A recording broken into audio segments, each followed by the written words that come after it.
그날 저는 기어이 식탁을 엎을 뻔했습니다. 어머니가 씹어서 뱉은 이유식이 담긴 그릇을 보는 순간 그동안 꾹꾹 눌러왔던 인내심이라는 댐이 와르르 무너져 내리는 소리가 들렸거든요. 옛날엔 다 이렇게 키웠다. 이게 다 면역력이다. 어머니의 당당한 목소리가 거실에 울려 퍼지는데 제 머릿속엔 이건 아동학대다 라는 생각밖에 안 들더라고요. 결국 그날 밤 남편을 앉혀놓고 이혼 서류 이야기까지 나오고 말았습니다. 위생관념 제로.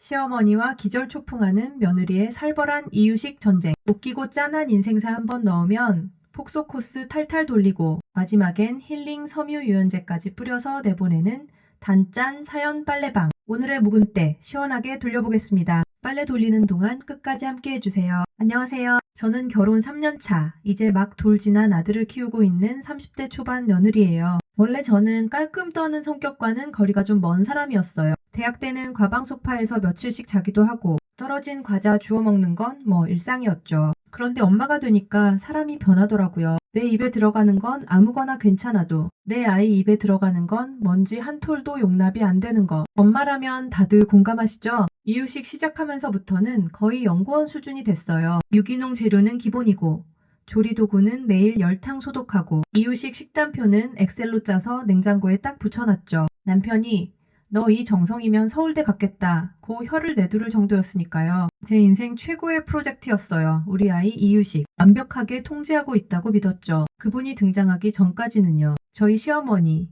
사실 정말 좋으신 분이에요. 손주라면 껌뻑 죽는 그야말로 손주 바보시죠. 문제는 그 사랑이 너무 옛날 방식이라는 거예요. 어머니는 평생 가족들 밥해 먹이는 걸 최고의 낙으로 알고 사셨대요. 사람 입맛은 손맛에서 나온다는 게 어머니 철학이거든요. 그 손맛이라는 게 문자 그대로 손맛이라는 게 함정이지만요. 신혼 때부터 좀 낌새가 있긴 했어요. 김치 찢어주실 때 맨손으로 찢어서 제 밥그릇에 올려주시는 거, 국간 보시던 숟가락으로 다시 휘휘 저으시는 거. 처음엔 그냥 옛날 푼이니까 하고 웃으며 넘겼어요. 어른이 주시는 정성인데 거절하기도 뭐하고 그냥 제가 비위 좀 상하고 말지 했거든요. 그런데 아이가 태어나고 이유식을 시작하니까 이게 단순히 비위 문제가 아니라 생존 문제가 되더라고요. 애가 너무 유난 떨면서 키우면 약해 빠져서 못 쓴다. 흙도 좀 주워 먹고 그래야 튼튼해지지. 어머니의 육아 철학을 들을 때마다 제 등줄기엔 식은땀이 흘렀어요. 사건이 터진 건 지난달 주말이었어요. 시댁 제사가 있어서 아침 일찍 내려가야 했거든요. 저는 당연히 아이 이유식을 아이스박스에 바리바리 챙겼죠. 소고기 미음,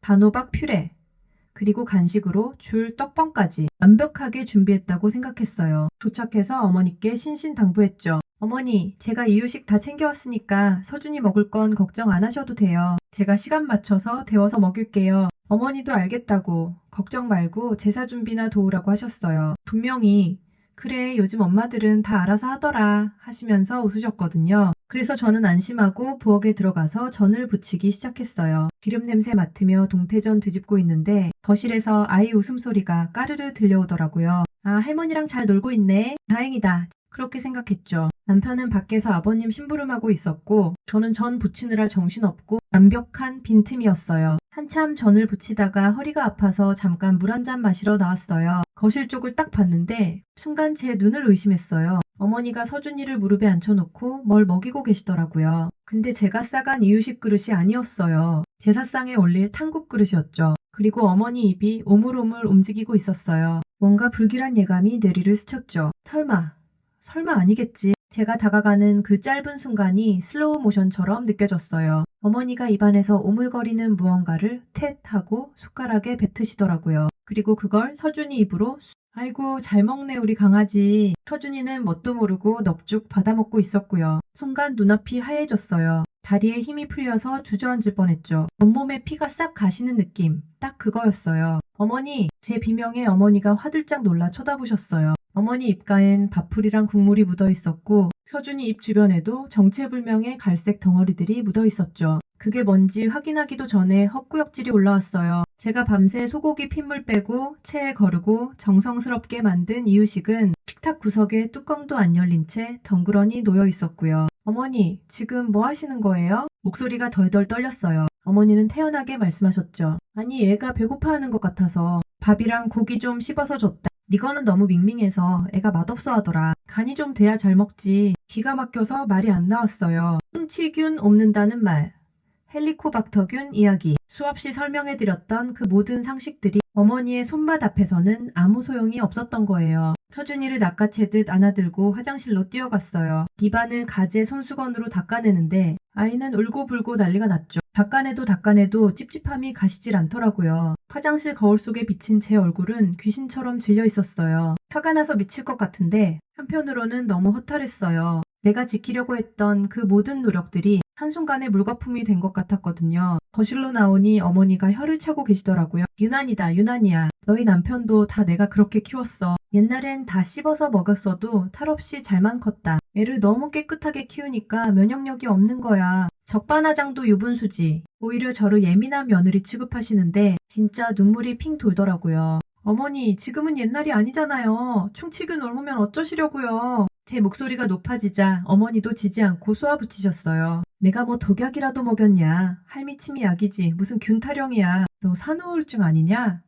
애한테 너무 집착하는 거 병이다, 병. 그때 마침 남편이 들어왔어요. 분위기가 심상치 않으니까 눈치를 보더라고요. 저는 남편 붙잡고 하소연했죠. 어머니가 씹던 밥을 애한테 먹었다고. 내가 싸온 이유식은 쳐다보지도 않았다고. 제발 당신이 뭐라고 좀 해달라고요. 그런데 남편 반응이 더 가관이었어요. 아이 엄마, 요즘은 그렇게 하면 안 돼요. 균 옮아요. 말은 그렇게 하는데 말투가 너무 가벼운 거예요. 그냥 지나가는 농담처럼요. 그리고 저를 보더니 이러더라고요. 여보, 엄마가 아기로 그러신 건 아니잖아. 너무 화내지 마. 옛날엔 다 그렇게 키우셨대. 나도 그렇게 컸고. 한 번 그런다고 애 어떻게 되는 거 아니니까 좀 진정해. 순간 머리를 한 대 얻어맞은 것 같았어요. 이 사람은 지금 내 편이 아니구나. 이 상황이 얼마나 심각한지 전혀 모르는구나. 아무리 옛날 방식이라도 며느리가 싫다고 몇 번이나 말했으면 안 하는 게 예의 아닌가요? 그걸 정성이나 사랑으로 포장하는 게 너무 역겨웠어요. 결국 저는 짐을 싸서 그 길로 친정으로 와버렸어요. 뒤에서 어머니가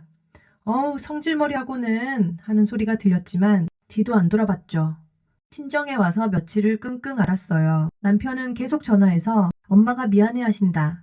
네가 좀 이해해드려라 하는데 들을수록 더 화가 나더라고요. 미안해하시는 분이 며느리 보고 성질머리라고 하시나요? 밤새 고민했어요. 이대로 넘어가면 앞으로도 계속 이런 일이 반복될 게 뻔했거든요. 다음엔 김치 헹군 물일 수도 있고 그 다음엔 또 뭘 먹이실지 모르잖아요. 결국 제가 결단을 내려야 했어요. 남편에게 문자를 보냈습니다. 어머니가 내 육아 방식 존중 안 해주시면 당분간 서준이 안 보여드릴 거야. 당신이 중간에서 확실하게 막아주던가 아니면 내가 직접 말씀드릴게. 남편이 알겠다고 자기가 다시 잘 말씀드려보겠다고 하더라고요. 그리고 며칠 뒤 시댁에 다시 갔어요. 현관문 열기 전까지 심장이 터질 것 같았어요. 손바닥엔 땀이 흥건했고요. 어머니 얼굴 뵙자마자 제가 먼저 선수 쳤어요. 어머니, 지난번엔 제가 너무 흥분해서 죄송했어요. 하지만 서준이 먹이는 건 제가 챙길게요. 제 방식이 유난스러워 보이셔도 엄마인 제 뜻 존중해주세요. 만약 또 이런 일 생기면 저 서준이 데리고 여기 못 와요. 최대한 정중하지만 단호하게 말했어요. 어머니 표정이 굳으시더라고요. 너 지금 시험이 협박하는 거냐? 하실 줄 알았는데 의외로 한숨을 푹 쉬시더라고요. 알았다.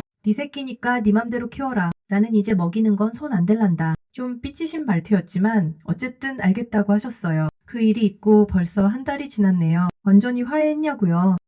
글쎄요. 솔직히 예전처럼 편하지는 않아요. 어머니는 여전히 제가 이유식 챙겨가면 유별나다고 궁시렁거리세요. 저도 어머니가 서준이 안고 계실 때마다 혹시 뭐 주시나 곁눈질로 감시하게 되고요. 어색한 공기가 흐르지만 그래도 다행인 건 어머니가 진짜로 먹을 건 안 주신다는 거예요. 가끔 과일 깎아주실 때도 이건 줘도 되냐? 하고 물어보세요. 그럴 때마다 네 감사합니다 하고 넙죽 받아요. 비닐장갑 끼고 깎아주시는 거 보면서 속으로 안도하면서요. 완벽한 해결은 아니지만 서로의 경계선을 확인한 것만으로도 큰 발전이라고 생각해요. 어머니는 당신의 사랑을 거절당했다고 느끼셔서 서운하시겠지만 저는 제 아이의 건강을 지키는 게 더 중요했으니까요. 타협할 수 없는 부분은 확실히 선을 긋는 게 오히려 관계를 길게 유지하는 방법이라는 걸 깨달았어요. 이번 일을 겪으면서 육아라는 게 참 어렵다는 생각을 했어요. 단순히 아이를 먹이고 재우는 게 다가 아니더라고요. 주변 사람들과의 관계를 조율하고 내 가치관을 지키기 위해 때로는 싸워야 하는 과정이기도 하다는 걸요. 옛날 방식이라고 무조건 틀린 건 아니지만 지금 방식을 무시하는 건 폭력이 될 수도 있다는 거. 어머니도 언젠가는 이해해 주시겠죠? 아니, 이해 못하셔도 괜찮아요.